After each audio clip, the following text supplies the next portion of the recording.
श्रीमद्भागवती कथा जस्य श्रवण मात्रेण हरिश्चित्तम समाश्रय। देखु ए भागवत कथा स्थल जो मान बसीचे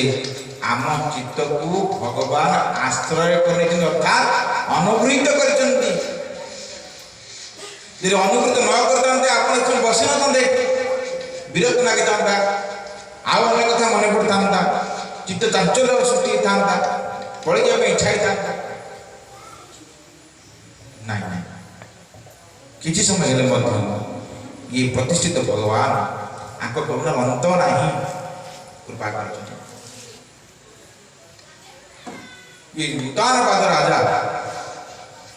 दुईटी स्त्री थे कथाबर्तु से संक्षेप संपर्क नहीं आज आसिया बहुत विलंब कारण हूँ काली पूजा अवसर चारिआडे रोड सी मत बुली बुली पूरा आसिया बोला बहुत देरी विलंब हो